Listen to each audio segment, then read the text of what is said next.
บ่เห็น2โต๊ะบ่เห็น2โตวนกแซวอ่ะนกแซว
สวัสดีพ่อแม่พี่น้องเมื่อทุกคนพี่น้องเอ้ยก็ยินดีต้อนรับเข้าสู่ช่องบ่าววันวันหน้าพี่น้องสวัสดีตอนสิแรงๆพี่น้อง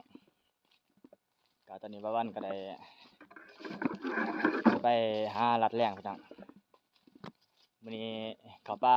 พี่น้องเอ้ยหลังจากที่ว่ามาแต่เวียกมาแต่พาอันนั้นเขาเจ้าพาทีมงานจีนไปสำรวจอันนั้นท้องพี่น้องก็ตกแรงมากก็สิพาพี่น้องหาอยู่หากินพี่น้องหาลัดแรงพี่น้องมีแนวกินครับเลยสิลองพาเลาะอันนั้นลัดแรงเบิ่งประมาณพี่น้องว่ายินเสียงไก่คันอยู่แถวนี้ทั้งไก่ทั้งนกห้องพี่น้องเอ้ย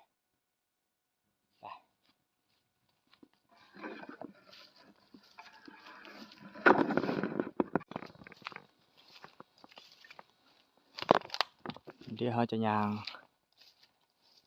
ตามทางนี่ขึ้นไปพี่น้องเอ้ยบางทีอาจจะได้พอสัตว์หรือว่านกหรือว่าก็ฮ้องยามแลงพี่น้อง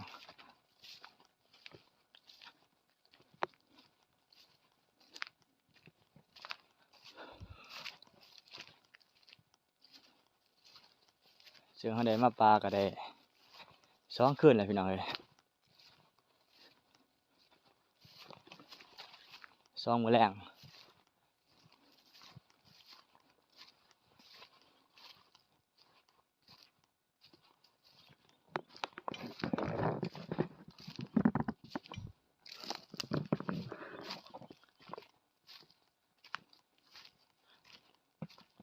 บัวาสิมีนกหรือบ่พี่น้อง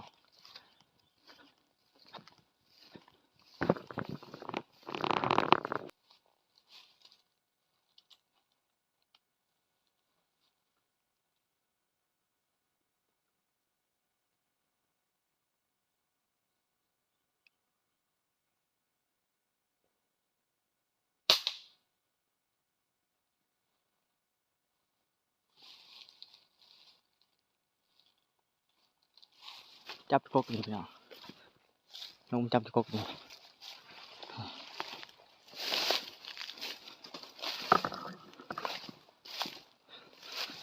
เฮ้เห็นแล้ว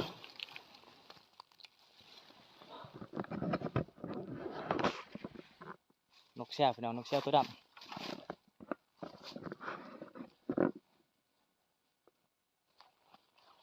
น่าจะยังรอบต่ออยู่พี่น้อง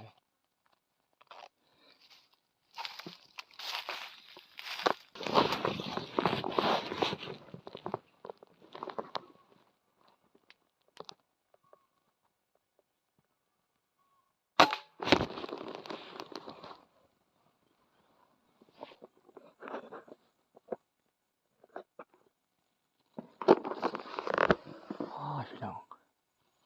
นกมันบินออกยานเว้น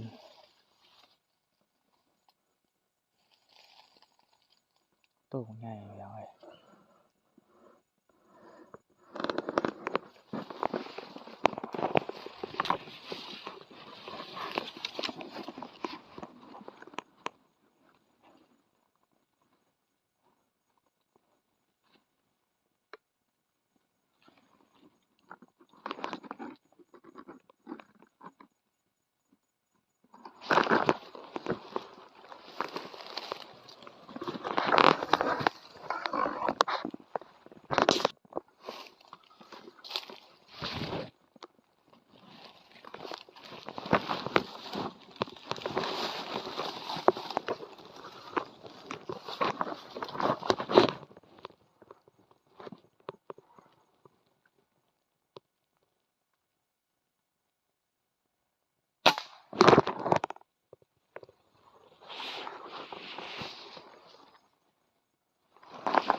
สองตัวพี่น้องบัวชาเห็นหรือบ่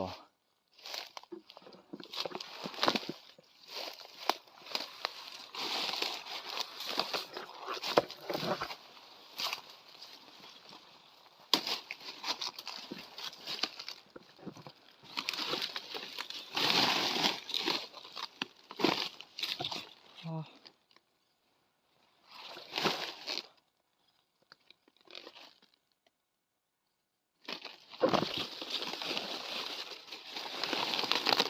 โอ้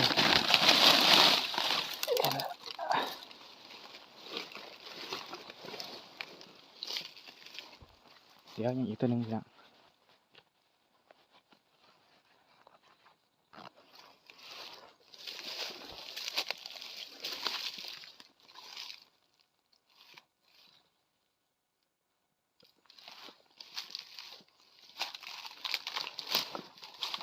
บัวเช่นหรือบ่พี่น้องตกลาย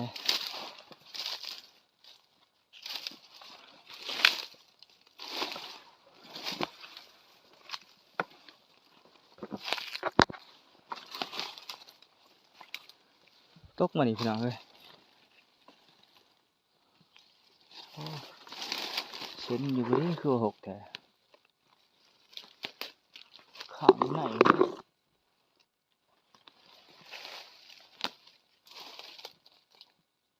หกลายพี่น้องเลย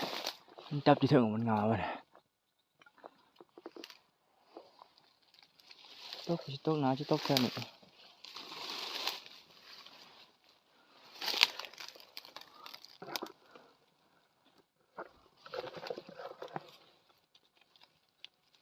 อ้าวบ่เห็น สิได้นกนี่พี่น้องเอ้ย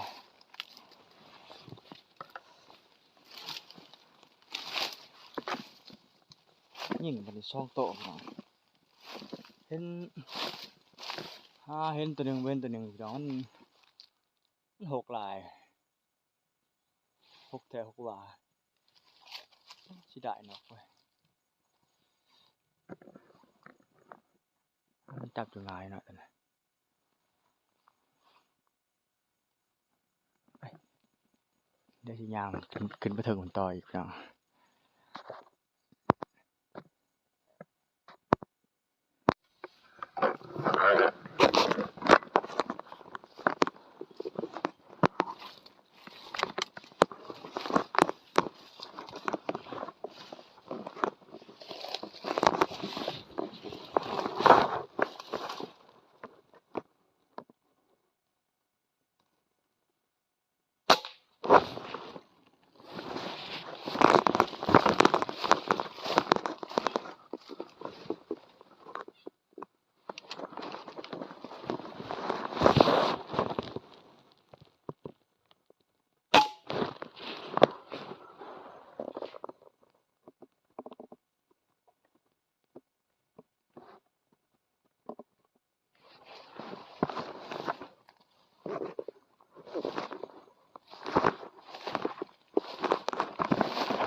บ่เห็นนี่แหล้วโอ้ย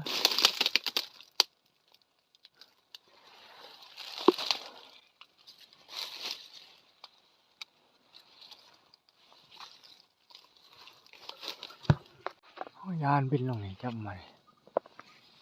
นี่บ่เห็นพี่น้องบินเข้าวันนี้บ่เห็นโอ้พี่เห็นแล้วนกกระเสียตอนยิงนกกระเสียแล้วมีนกหน่อยมาจับอยู่หันตัวหนึ่งแต่ว่ายิงก็บ่ถึกมันมัวลายพี่น้อง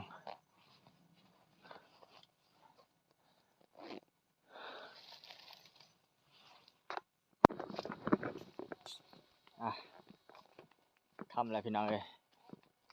เดี๋ยวสิกลับเข้าแคมป์ก่อนพี่น้องเพราะว่าคันสิไปต่อยันเข้าแคมป์บ่ทันยันมันมืดก่อนพี่น้องเอ้ยตัวย่างไปก็ใกล้พอสมควรเด้อพี่น้องก็ได้อยู่3แต้มพี่น้องแต่ว่ายิงไปหานัดก็หาโต้แต่ว่าหาบ่เห็น2โต้พี่น้องหาบ่พอ2โต้ได้แต่3นกน้อยนี่แหละนกเหลืองครับนกนกกระเสียวพี่น้องสิกลับเข้าแคมป์ก่อนหาทีมงานก่อนพี่น้องเอ้ยเดี๋ยวมื้อหน้าสิหารอต่อพอนกใหญ่2ตัวก็ยิงบ่ทันพี่น้องไปหลายกำลังพร้อมสิฉากปืนก็ไปก่อนตอนนี้ก็ฮอตแคมป์แล้วพี่น้องเอ้ย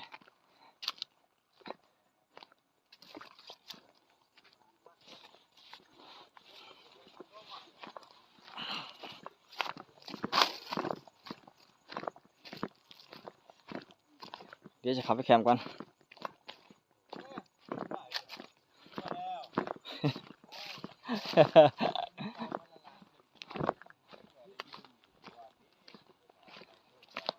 3โต๊ะ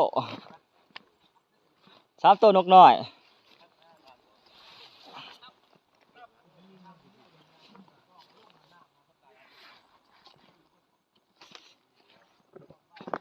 อ่ะคำน้ำก่อน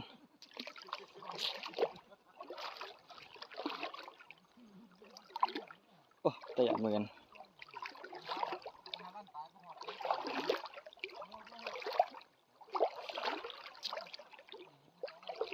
น้ำหวยละม่อง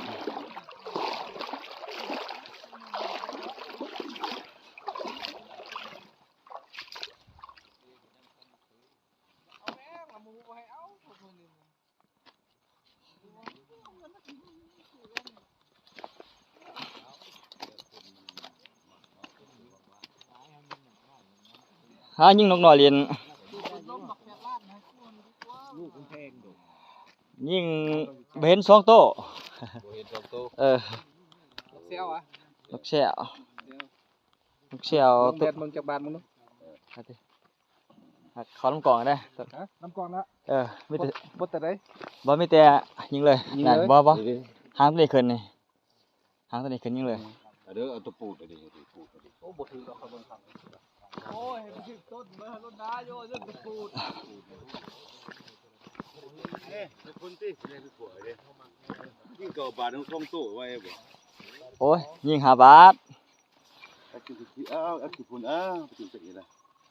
เฮ็ดได้เกิด ต้มปลาซิว ต้มปลาซิ่ว ต้ม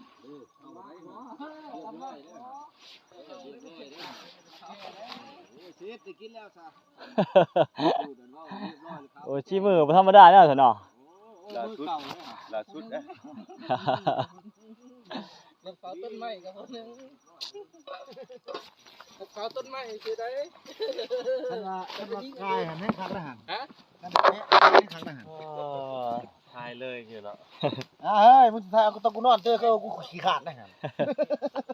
พอได้อยู่ทำได้คำนึงฮะ ยิง5 บาทแต่ซ้ำได้ปัญหาแต่ว่า ถึงปัญหา ถือปัญหาหาบ่เห็นสองโต น้อยหน่อยลูกจู่ นกจู่ๆนี่แหละ แก้ไขไป